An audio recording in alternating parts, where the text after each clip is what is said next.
మన సంస్కృతి, మన సాంప్రదాయాలు ఎప్పటికీ మనతోనే ఉండాలి. భారతదేశపు మహా గ్రంథాలు, కావ్యాల సంపూర్ణ సంకలనం. సబ్స్క్రైబ్ చేయండి. Tilak. A wide range of LED lights for indoor and outdoor use. GR Lights make India bright.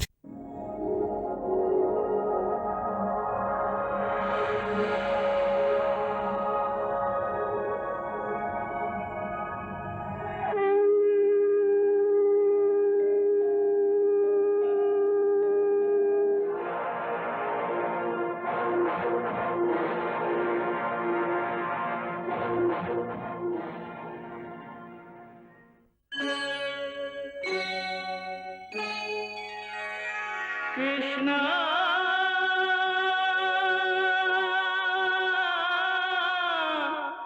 Krishna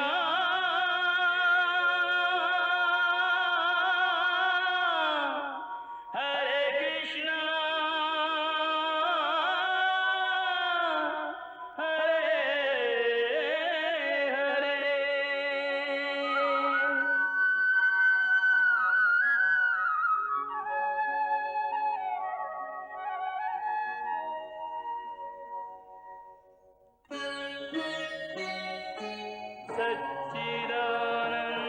सच्चिदानन्दरूपाय विश्वोत्पत्त्यादिहेतवे तापत्रयविनाशाय श्रीकृष्णाय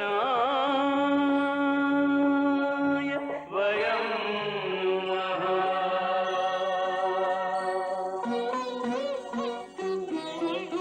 श्रीकृष्ण गोविन्द हरे मुरारे, हे नाथ नारायण वासुदेव. हरे कृष्ण राधे कृष्ण राधे राधे कृष्ण कृष्ण हरे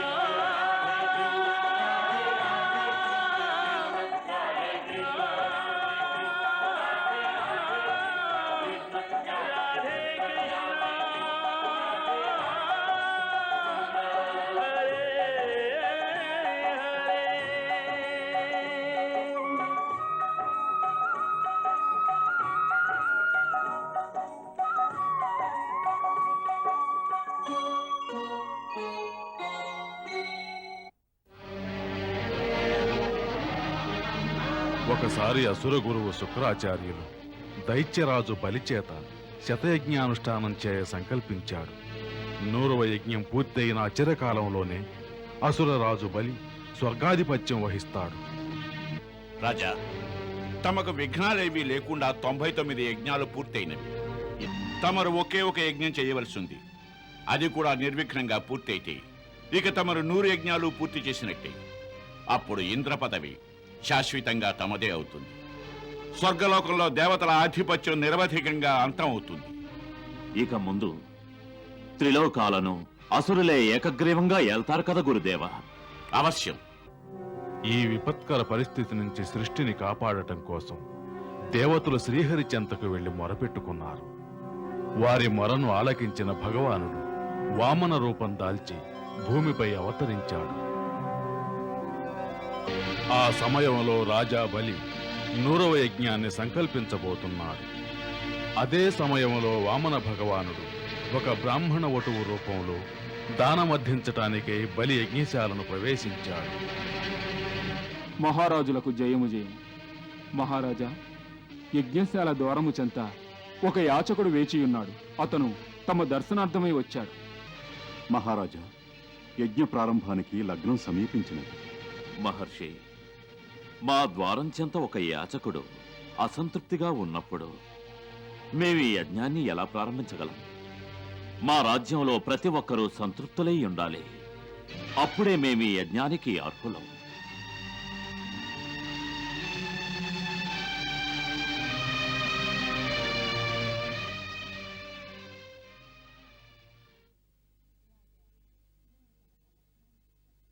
రాజా, మేము తమ సమక్షానికి ఒక కోరికతో వచ్చాం.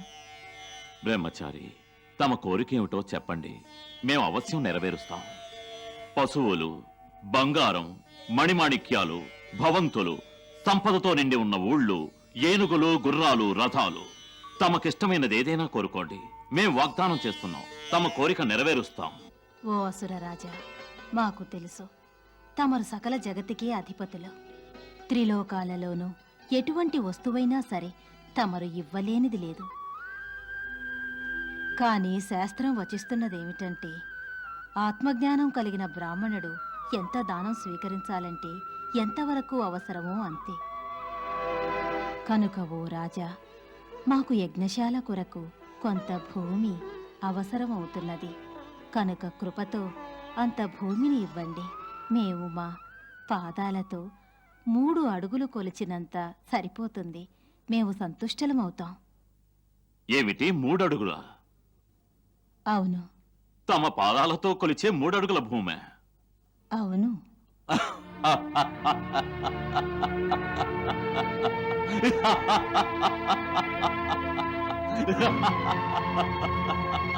బ్రాహ్మణ కుమార, మేము త్రిలోకాలకే ఏకైకాధిపతులం. మేం సప్తద్వీపాలు, నవఖండాలు తమ చరణాల చెంత ఉంచగలం. మరింకేదైనా కోరుకోండి, దానివల్ల తమ జీవితంలో ఇంకెవరినీ కోరే అవసరం రాకూడదు. మా తాహతకు సరిపడేట్టు కోరుకోండి, దాంతో తమరి సమస్త కోరికలు నెరవేరుతాయి. జగతిలో సమస్త కోరికలు ఎవరికి నెరవేరుతాయి? మానవుడు ఎంత పొందినా అంతకంతా అతని తృష్ణ పెరుగుతూనే ఉంటుంది. ఇప్పుడు తమరు సర్వాధికారులు. తమ కామితం నెరవేరిందా?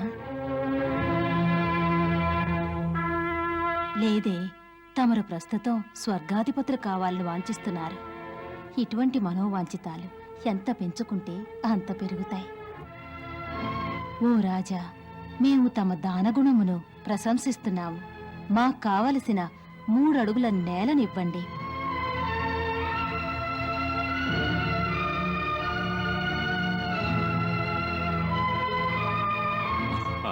అంగీకరిస్తున్నాం. అదే తమ వాంఛితమైతే కానివ్వండి. అయితే మంత్రబద్ధంగా దానానికి సంకల్పించండి.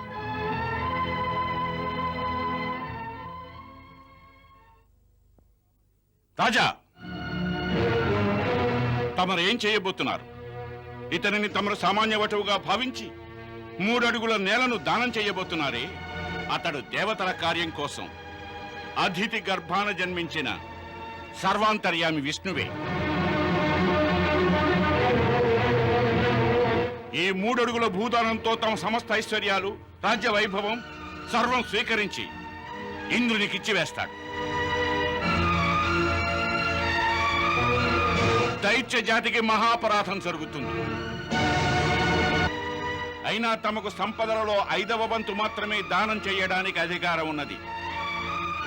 శాస్త్రాలు ఏం వచిస్తున్నాయంటే, జీవి తన ధర్మాలను 5 భాగాలుగా విభజించాలి. 1 ధర్మం కోసం, 2వది యశస్సు కోసం, 3వది వ్యాపారంలో ధర్మ పరిరక్షణ కోసం, ఇంకొకటి భోగాల కోసం అయితే చివరిది స్వజనులకు సహాయపడ్డానికి. జ్ఞానులు ఇటువంటి దానాలను అంగీకరించలేదు. దీని తరువాత జీవితం గడపడానికి ఇంకేమీనూ మిగలదు. అందుకే తమరు ఇటువంటి పని చేయకండి. లేదంటే ఏ ఫలం పొందడానికైతే మేము ఈ యజ్ఞాలు చేయిస్తున్నామో దాని ఫలమంతా ఇతను సొంతం చేసుకుంటాడు.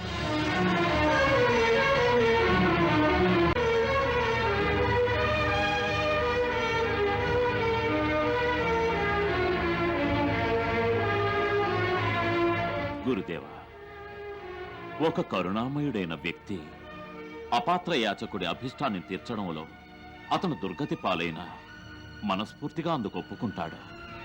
ఒకవేళ తమ మాటే నిజమైతే అవినాశ భగవానుడు విష్ణువు ఒక వటువు రూపంలో నా యజ్ఞశాలలో అడుగు పెడితే మాకంతకన్నా గౌరవం ఏమున్నది? గురుదేవా, వేద విజ్ఞాన పారంగతులైన తమ వంటి వారు ఆ భగవంతుని సాక్షాత్కారం కోసం యజ్ఞాలు, తపస్సులు మొదలగు ప్రయత్నాలు చేయాలి. అప్పుడే వారి దర్శన భాగ్యం కలుగుతుంది. అంతటి భగవానుడు విష్ణువే స్వయంగా యాచనకు వచ్చినప్పుడు మేమెలా వెనుకంజ వేయగలం? క్షమించండి గురుదేవా, మేము వటువు బ్రాహ్మణుడు కోరిన భూమిని దానం చేస్తాం. లేదంటే మా కారణంగా మా పూర్వీకుల కీర్తికి కళంకం వస్తుంది. మరోసారి ఆలోచించు రాజా. క్షమించండి గురుదేవా, మేం ప్రహ్లాదుల పౌత్రులం. వారికి ఇస్తామని వాగ్దానం చేశాం. ఇప్పుడు పిరికి వారి వలె ఆ బ్రాహ్మణ రూపంలో వచ్చిన భగవంతునికి ఇవ్వమని ఎలా చెప్పగలం?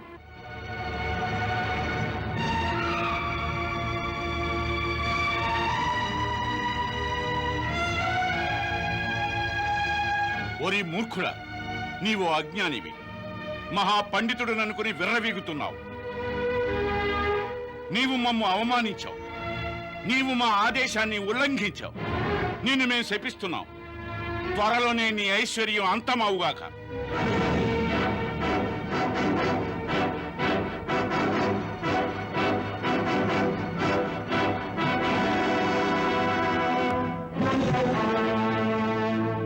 గురుదేవ, మేము తమ శాపాన్ని స్వీకరిస్తాం, కానీ ఇచ్చిన వాటిని వెనక్కి తీసుకోలేం.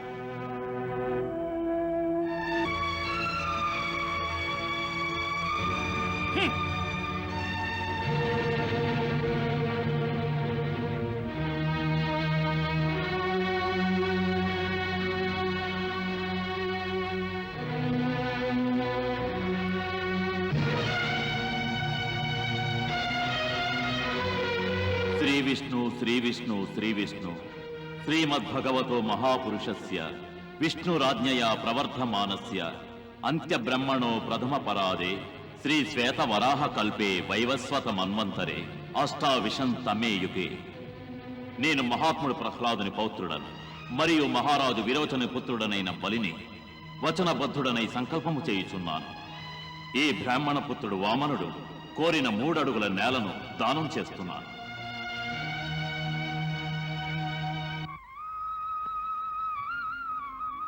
బ్రాహ్మణోత్తమ, తమ పాదాలతో 3 అడుగుల భూమిని కొలిచి స్వీకరించండి.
పంకజ ప్రక్షాళనతో అవతరించి గంగామాత పాపనాశిని అమృతవాహిని మమతామయి గంగామాత జయ జయ గంగామాత.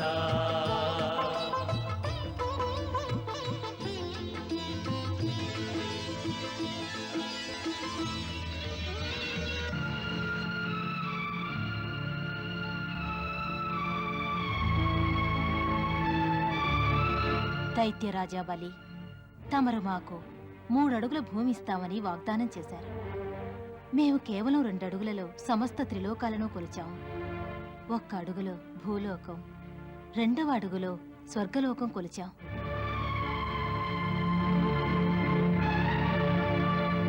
ఇప్పుడు తమకు చెందిన సమస్తము మా వశమయ్యాయి.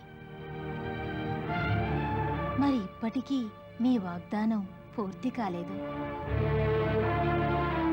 ఇప్పుడు తమ చెంత ఏమీయునూ లేదు కనుక 3వ అడుగు ఉంచటానికి తమరు మాకు ఏ స్థానాన్ని ఇవ్వలేరు. తమ వాగ్దానం అసత్యమైనది.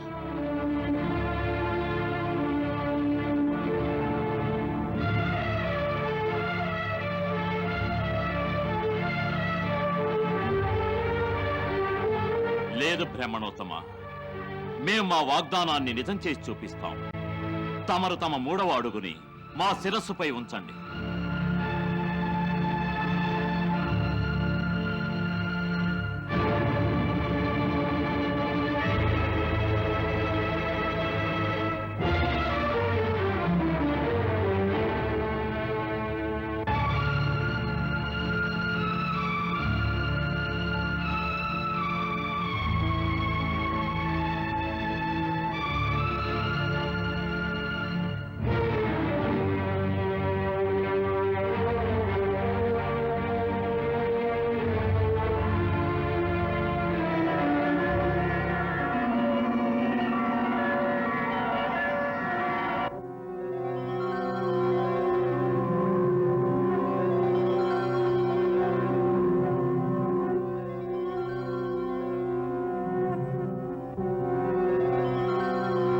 మహాత్మా బలి, నీ సంకల్పం మహోన్నతం. నీ పట్ల ప్రసన్నులమయ్యాం. గురువుల శాపానికి, మా మాయకు నీవు భయపడలేదు. సర్వం పోగొట్టుకున్నప్పటికీ నీ మాట నిలబెట్టుకున్నావు. అందువల్ల ఇప్పుడు మేము నీకిచ్చే స్థానం మహా గొప్ప దేవతలకు సైతం ప్రాప్తం కానటువంటిది. సావర్ణ మన్వంతరములు నీవు మా యొక్క పరమ భక్త ఇంద్ర పదవిని పొందుతావు. అప్పటి వరకు నీవు సుతల లోకంలో మీ తాత ప్రహ్లాదునితో కూడి ఆనంద భోగాలు అనుభవించు. నీకు మా దర్శన భాగ్యం సర్వదా లభిస్తుంది.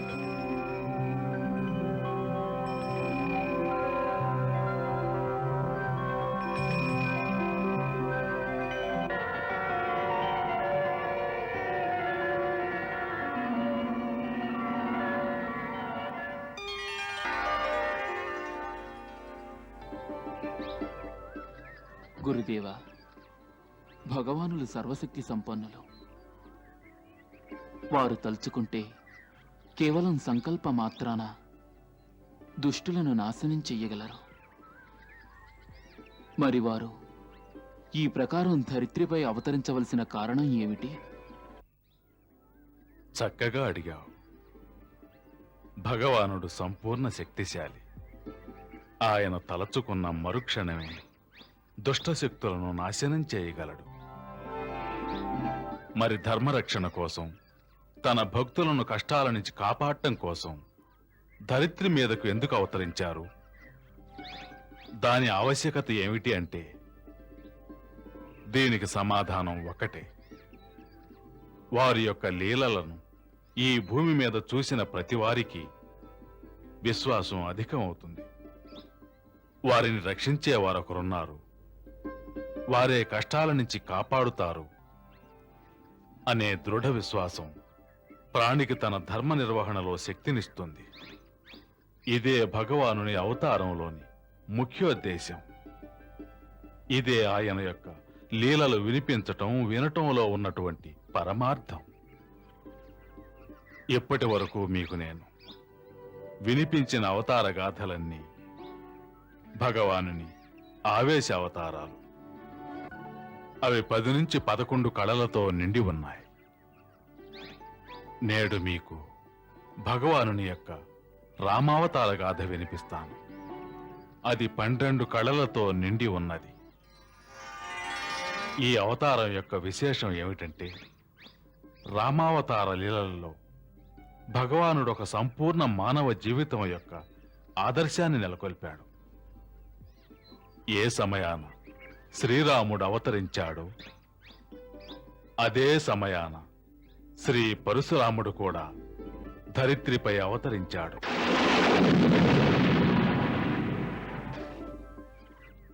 రెండు అవతారాలు ఏకకాలమున సంభవించటం ఆ కాలం యొక్క విశేషం. పురాణాలు మరియు ఇతిహాసాల ప్రకారం పరశురాముల వారి యొక్క కలయిక శ్రీరాముల వారితో సంభవించిన వెంటనే పరశురామావతారం పూర్తయింది.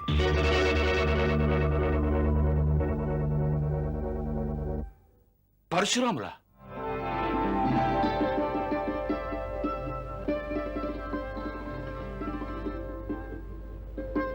ఒక విధంగా శ్రీ పరశురాముల వారిది కూడా ఆవేశావతారంగానే గణించవచ్చు. వారు 21 మార్లు ధరిత్రిపై క్షత్రియ నాశనం గావించారు. పిమ్మట వారు జనకుని కొలువులో శ్రీరామచంద్రుల వారి సమక్షమున రామచంద్రుల వారితో ఇలా వచించారు. రామా, ఇదిగో ధనస్సు. ఈ ధనస్సును విష్ణువు మా పితామహ మహర్షి రుచి వద్ద తాత్కాలికంగా ఉంచాడు. ఒకవేళ విష్ణు ధనుస్సును నీవు బాణంతో సంధించగలిగితే మా సందేహం పరిష్కారమవుతుంది. రేణుక సుతుడు రేణుక సుతుడు ఆనతి తెలిపిన వెంట కేశవ చాపము కేశవ చాపము కేల ధరించేనంత.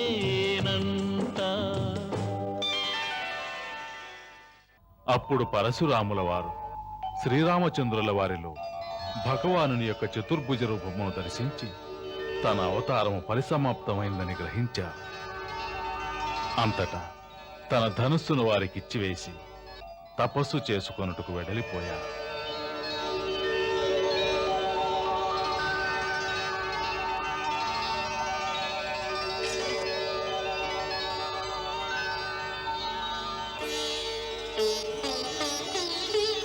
నేడు తమకు భగవానుని యొక్క రామావతార గాథ వినిపిస్తారు. ఆదిదేవ నమస్తుభ్యం ప్రసీద మమ భాస్కర దివాకర నమస్తుభ్యం ప్రభాకర నమోస్తుతే.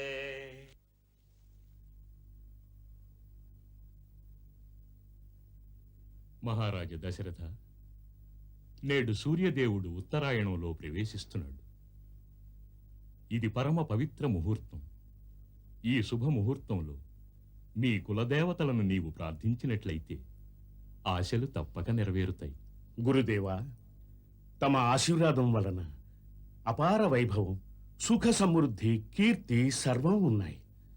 మాకు ఒక్కటే కొరత మనస్సును వ్యాకులం చేస్తోంది. ఏ సూర్యవంశంలో మహారాజు ఇక్ష్వాకు, దిలీప్, భగీరథుడు, రఘు, హరిశ్చంద్రుడు వంటి పరాక్రములు, యశస్సులు ఉండేవారో అలాంటి రఘుకులం దశరథునితో సమాప్తం అయిపోతుందా? ఇక మా తర్వాత పితృదేవతలకు తిలోదకాలిచ్చేవారే ఉండరా? మహర్షి వశిష్ఠ, కులదేవుడైన సూర్యభగవానికి ఇదే మా స్థిర ప్రార్థన, ఇదే మా ఘోష. సూర్యవంశంలోని సూర్యుడు దశరథునితోనే అస్తమించకూడదు. ఇలా మీరు నిరాశ చెందరాదు. సూర్యభగవానుడు తమ మనోభీష్టమును తప్పక నెరవేరుస్తాడు. మీరు అతని కొరకై పుత్రకామేష్టి యాగాన్ని ఆచరించాలి. అయితే గురుదేవా, ఎందులో ఆలస్యం? తమరి యాగాన్ని నిర్వహించండి. మహారాణి, మేము ఆ యాగం నిర్వహించలేం. మీరు కాదంటే ఇంకెవరు నిర్వహించగలరు? అధర్వణ వేదం పూర్తిగా తెలిసిన ఋష్యశృంగముని దీనికి సమర్థులు తల్లి. ఈ యాగాన్ని వారి ద్వారా జరిపించాలి తల్లి. మరి వెంటనే వారిని పిలిపించండి గురుదేవా, యాగానికి ఆయత్తం చేయండి. కాదు దేవి కైకేయి, వారిని మహారాజు స్వయంగా అర్థించి ప్రార్థించి తీసుకురావాలి. గురుదేవా, వెంటనే వారి వద్దకు వెళ్ళటకు సిద్ధంగా ఉన్నాం. మేమిప్పుడే సుమంతులను పిలిపించి చెప్తాము. వారు సేనాపతిని ఆదేశిస్తారు. ఈ మహారాజుతో సహా వెళ్ళడానికి రథ, గజ, అశ్వ, పదబలాలు వెంటనే సంసిద్ధం చేస్తారు. మహారాజు నేడే బయలుదేరుతారు. కాదు దేవి కైకేయి, అక్కడ రథ, గజ, అశ్వ, పదబలాల ఆవశ్యకత లేదు. మహారాజు ఒక యోగి వద్దకు యాచనార్థం సాగుతున్నారు. తమ ఐశ్వర్య పరాక్రమాలను ప్రదర్శించుటకు కాదు. దేవి, భిక్ష రిక్తపాత్రలలోనే వేస్తారు. ఒక మహాత్ముని వద్దకు తన వైభవాన్ని చూపడానికి వెళితే రజిత స్వర్ణాలకు బదులు అతడు అహంకారాన్ని తీసుకుని వస్తాడు. తమరు సత్యం వచించారు గురుదేవా. ఋష్యశృంగ మునిద్వారం చెంతకు రాజా దశరథుడు కాదు, భిక్షువు దశరథుడు పాదరక్షలు లేకుండా వెడతాడు. ఆశీర్వదించండి.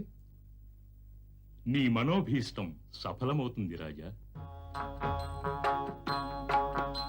స్వయం మహారాజే సాగినాడు చూడు, స్వయం మహారాజే సాగినాడు చూడు. తోడు కోరినేడు, తోడు కోరినేడు, తోడు కోరినేడు, తోడు కోరినేడు. యోగి అభయాన్ని ఆశించినేడు, స్వయం మహారాజే సాగినాడు చూడు.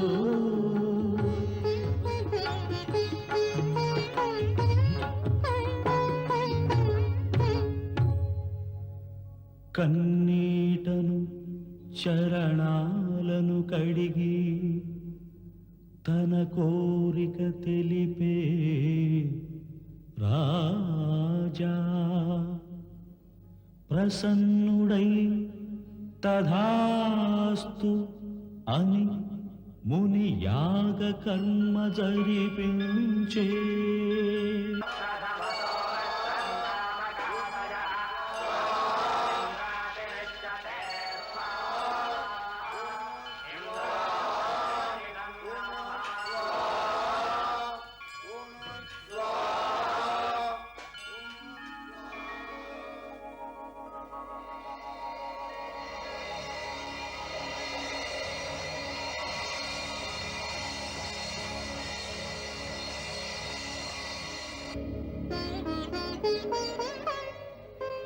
అగ్నిదేవుడే వెలిసేనే ఒక పాయస పాత్రను ఒసగి, నెరవేరును నీ మనోరథము అనెను దశరథుని చూచి.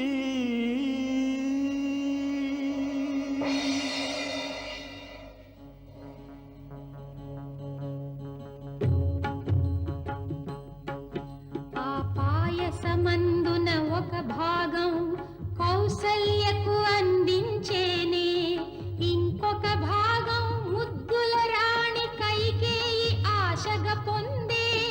ఆ రాణులిరువురు తమ నిధిలో తీసిరొకింత ఒకింత రాణి సుమిత్రకు అభిమానంతో ప్రేమగా అందించారే.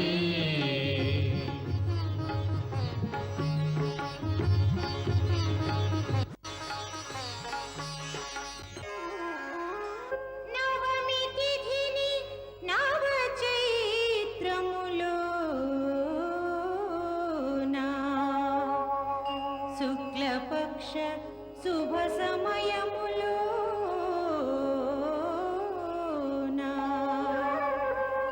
మధ్య దివసమున బుధ గణములు కొలువా. పావన రాముడు ఇలపై ఉదయించే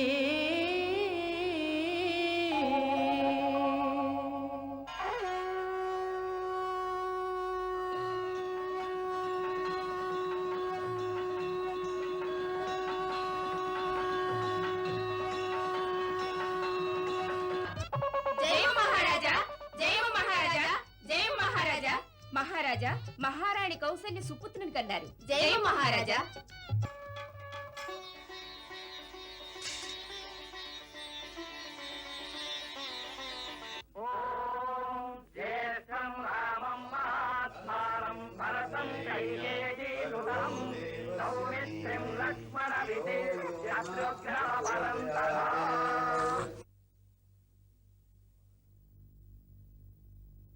మహారాజా, ఇప్పుడు మీ నలుగురు రాకుమారులకు నామకరణం చేస్తాను. కౌసల్యానందుని నామం కేవలం 2 అక్షరాలు, కానీ దాని మహత్తులో ఈ అనంత బ్రహ్మాండమే ఇమిడి ఉంది. అఖిల విశ్వానికి ఆనందం చేకూర్చే సుఖదాముని నామం రామ.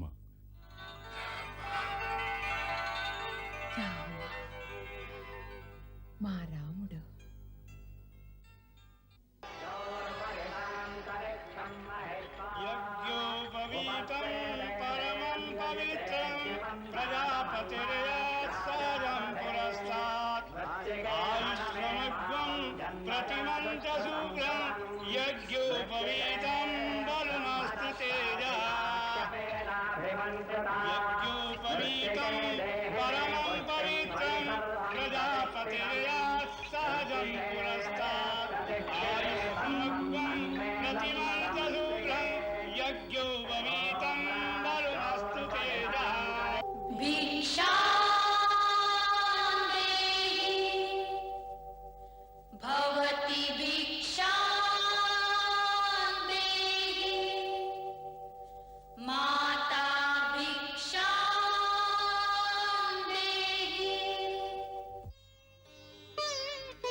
భిక్ష స్వీకరించాక బ్రహ్మచారులు ఎక్కడా ఆగరాదు. వత్సలారా, గురువాశ్రమానికి నడవండి. గురుదేవా, మీకు రథం సిద్ధంగా ఉంది. దేవి, విద్యావ్రతము స్వీకరించాక బ్రహ్మచారులకు వాహనం నిషిద్ధం. కళ్యాణమస్తు. నడవండి.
వశిష్ఠుల వారు మున్ముందుగా శరీరాన్ని ఆరోగ్యంగా దృఢంగా ఉంచుకునేందుకు యోగాభ్యాసాన్ని, వ్యాయామాన్ని నేర్పించారు వారికి.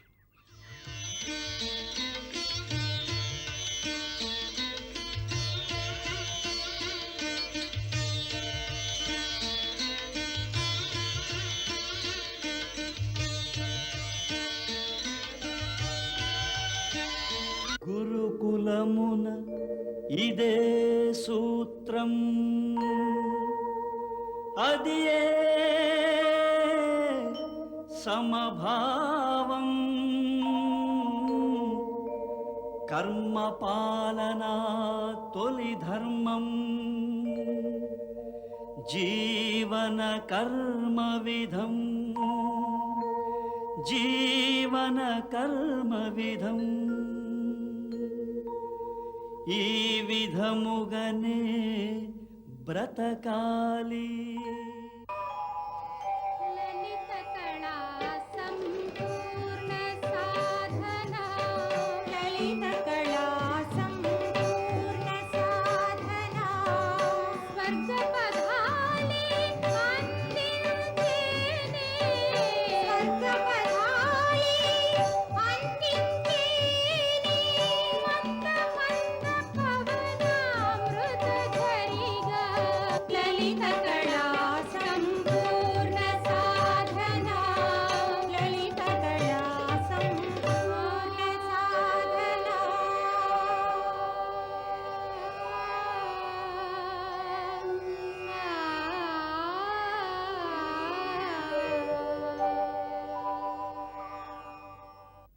సమస్త భౌతిక విద్యలు నేర్చుకుంటూ పెరిగి పెద్దవారైన ఆ నలుగురు సోదరులకు వశిష్ఠుల వారు యోగ వేదాంత శాస్త్రాల్లోని నిగూఢ జ్ఞానాన్ని విశదంగా బోధించారు.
సూర్యవందనం వైజ్ఞానికమైనది, ఆధ్యాత్మికమైనది. సూర్యోదయ సమయంలో సూర్యునికి అభిముఖంగా నిలిచి వందనం చేస్తే శరీరారోగ్యం చేకూరుతుంది, మనస్సులో ప్రకాశం పెరుగుతుంది, జీవిలోపల గల శక్తి పెరుగుతుంది. అదే సమయం యోగ సాధనకు కూడా సముచితమైనది. యోగం అంటే యోగ చిత్తవృత్తి నిరోధ. మనసులో గల సకల ఆలోచనలను అరికట్టి ఒకే కేంద్రం వంక మనసును లగ్నం చేసుకొనుటే యోగం అంటారు. యోగం వలన మనోస్వాధీనం కలిగితే సకల సిద్ధులు కలుగుతాయి. ఎందుకంటే మనసు ఈ సృష్టిలో అన్నిటికంటే శక్తివంతమైనది. అదే మనుషుల బంధాలకు మోహాలకు కారణమవుతుంది. అదే పాపానికి పుణ్యానికి కర్త. పుణ్యమేమిటి, పాపమేమిటి గురుదేవా? ఇతర జీవుల దుఃఖాన్ని దూరం చేయుట, వారికి సుఖాన్ని చేకూర్చుట, వారిని ప్రేమించుట, అదే పుణ్యం, అదే ధర్మం. మరి ఇతరులను పీడించుట, ఇతరుల మనసును వేధించుట అధర్మం, అదే పాపం. ప్రేమే పుణ్యం, ద్వేషం పాపం. పాపపుణ్యాలలో పడే జీవి ఒక యోని నుంచి మరి ఒక యోనిలో జన్మిస్తాడు, మరణిస్తాడు, మరలా జన్మిస్తాడు. ఈ జన్మకు అంతమేమిటి గురుదేవా? మరణం. గురుదేవా, మరణం అంటే ఏమిటి? ప్రాణి ఒక శరీరంలో ప్రవేశిస్తే దానిని జననం అంటారు. మరల ఈ శరీరాన్ని విడిచి వేరే చోటుకు సాగిపోతే దాన్ని మరణం అంటారు. నిజానికి కేవలం శరీరమే మరణిస్తుంది, ఆత్మ మరణించదు. మనలో సజీవంగా ఉండేది జీవాత్మ. మన జీవాత్మలో జ్యోతి కిరణాల్లాగా అనంత కాలచక్రంలో తిరుగాడుతూ ఉంటాయి. సకల జీవాత్మలు ఈ అనంత మార్గంలో ఒంటరిగా పయనిస్తూ ఉంటాయి, ఒంటరిగా పయనిస్తూ ఉంటాయి. దారిలో జ్యోతుల వలె ఎన్నో లోకాలు, ఎన్నో గోళాలు ఎదురవుతాయి. అక్కడ మనం జన్మిస్తూ ఉంటాం. అక్కడ జన్మించి మనం ఇతర జీవులతో కలుస్తూ విడిపోతూ స్నేహ శత్రుత్వాలనే చెలగాటలాడుతాం. మరల ఒకనాడు అక్కడ శరీరాన్ని విడిచి మనం కాలచక్ర గమనంలో మరల ఒంటరిగా సాగుతూనే ఉంటాం. వీడిపోయిన వారి వ్యామోహం కొంత దూరం వరకు వెన్నంటి వస్తుంది. జీవి కొత్త కొత్త రూపాలను ధరిస్తూనే ఉంటుంది. కొత్త జన్మ పొందే వరకు అది ఎన్నో కొత్త కొత్త లోకాల నడుమ కొత్త కొత్త రూపాలతో ఒంటరిగా పయనిస్తుంది. ఒంటరిగా పయనిస్తూనే ఉంటుంది. దీనికి అంతం ఎక్కడా? అంతం కేవలం ముక్తిలోనే. ఏ మనిషి అయినా ముక్తిని పొందగలిగేది తన పాపపుణ్యాలకు అతీతుడైన నాడే. కారణం పాపపుణ్యాలు రెండూ సంకెళ్ళే. ఇను ఒకటి, స్వర్ణం ఒకటి. మానవుడు తన జీవితంలో కర్మ చెయ్యాలి కదా. ఆ కర్మ పాపం కావచ్చు, లేక పుణ్యం కావచ్చు. మరి ప్రాణి ఎలా తప్పించుకోవాలి ఈ బంధనాల నుండి? నీ సమస్య సరైనదే రామా. కర్మ చేయక తప్పదు. కాని ఆ కర్మ నిష్కామ కర్మ అయిననాడు, ప్రతిఫలాన్ని ఆశించనదై ఉంటే ఆ జీవి కర్మఫలం నుండి విముక్తి చెందుతాడు. దీనికి రెండు దారులున్నాయి. ఒకటి భక్తి, ఇంకొకటి సాక్షీభావాన్ని అభ్యసించడం. అంటే కర్తగా అహంకారాన్ని వీడడం, కర్త తానైనా దూరంగా ఉండగలగడం. కర్త తానై కూడా దూరంగా ఎలా ఉండగలడు గురుదేవా? నా వద్దకురా, నేను చెప్తాను.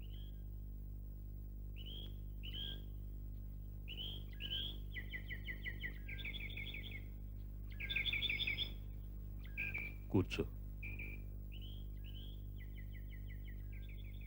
రామా,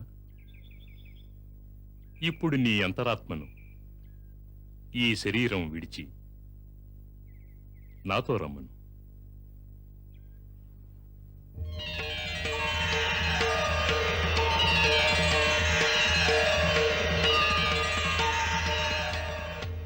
ఇక్కడి నుండి తిలకించు. అహంకారపూరితమైన లోకంలో ఒక గురువు, వశిష్ఠుడు, తనకు తానే మహాజ్ఞానినని అనుకుంటున్నాడు. అతను తన శిష్యులపై తన విద్వదాధికారాన్ని చెలాయిస్తున్నాడు. కానీ వారు చాలా మంచి పని చేస్తున్నారు. విద్యాదానం బహు పుణ్యం కదా? పుణ్యమే. కాని పుణ్యంలో ఒక భయం ఉంది. దానికి అహంకారాన్ని ప్రజ్వలింపజేసే శక్తి ఉంది. దాని నుండి మనను రక్షించుకోవాలి. అలా చూడు ఆ బాలురను.